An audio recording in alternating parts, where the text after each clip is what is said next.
there needs to be a new everything that exists because we balanced each other. Right. You know what I'm saying? And honestly, I don't even blame the artists. I blame the program directors. You know what I'm saying? I blame the adults in the room. Because are there still adults in the room? Are program directors as important as they used to be? And is there, because that's the thing. Back then, there were tastemakers. Right. And the tastemakers would say, it's time for Stevie. Right. It's time for Stevie to come out here and do something because it's been a year. And we've been through these waves of things and we've made a little money off of these artists. But he is in the studio. He's been in the studio for a month and a half. And he's got a juggernaut, and we need to make room for it.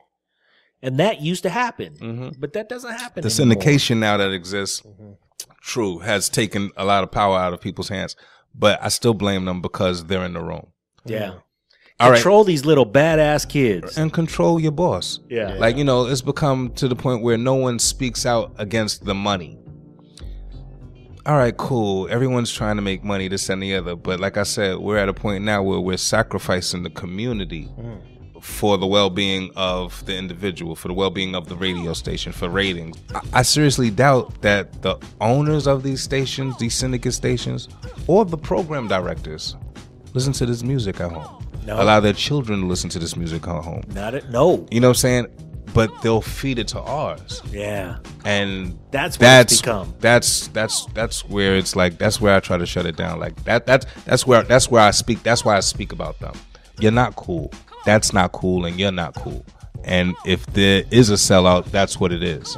Because, like we are as a community directly affected by these records. And it might be, unfortunately, cats are quick to say that I'm just making music.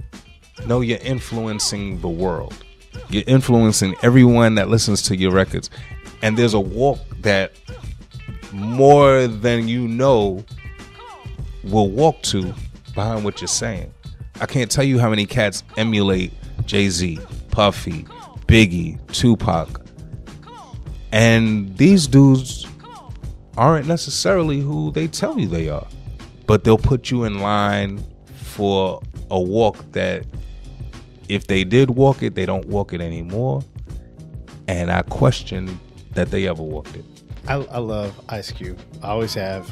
He terrified me when I was young, but I had to figure out. And what he did taught me about South Central, about hood life kind of thing. And now they've got the movie coming out, and I kind of laughed that they're like, this was our civil disobedience. There was no violence in this. We were just protesting, and we all know that's a bunch of bullshit. Right. We all were there. We're like, oh, goddamn. Right. No, that's great entertainment for a generation that didn't experience it. Right. Yeah. Right. He's had to craft his brand to support this message now. And he can't sell. He's not that dude anymore. Right. Yeah. And even we bought into gangster,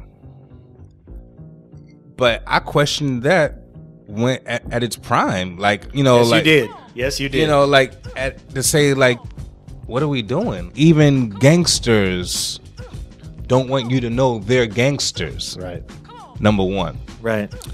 And as I alluded to earlier, the whole thing about being that is to have the opportunity to not be that.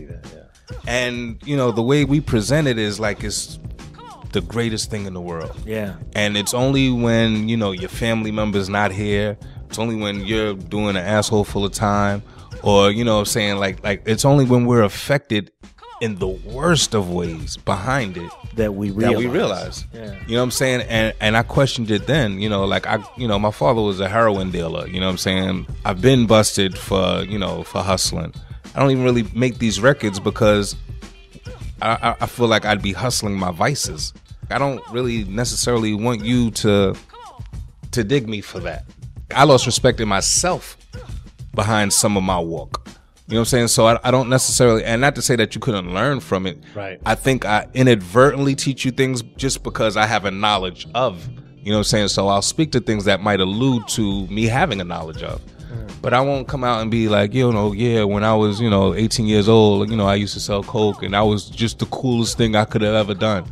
It's the dumbest thing I could have ever done. And granted, there's people that are doing it, but I'd like to think that if that's what you're doing, it's because you have to, not because it's the coolest thing you could be doing. Right. You know it's what I'm saying? A move of desperation. Yeah. Like, you know, like, right. And you aspire to get the hell out of it. right.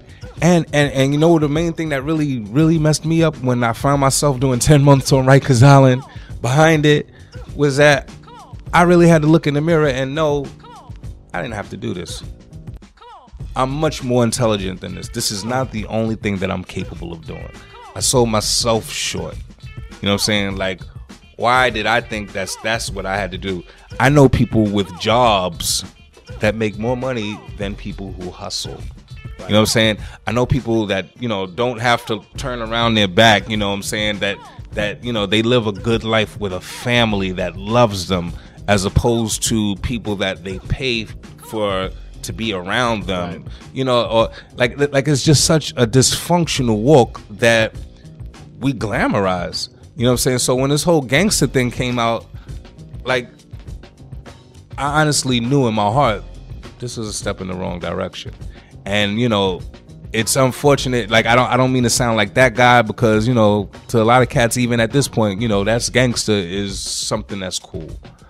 But, you know, I hope this doesn't have cats look at me ridiculously, but I look at a cat that's, you know, if you're 40 years old with kids and you're screaming out a set, there's huge issues there. Right. Yeah. If you have children and you're a known gang member, like, there's huge, you know, and the only people I could think of is, like, you know, maybe a Snoop or whatever. Like brother, no, you're my age, if not old, maybe a little younger, but.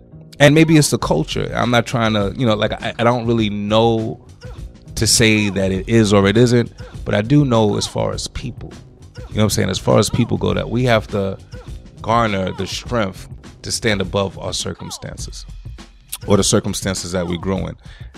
I can't see myself, a 40-year-old man, yelling out my gang in front of my child, because I know how my child looks at me, and I know that he'll grow to feel like he's closer to me by being closer to what I shout.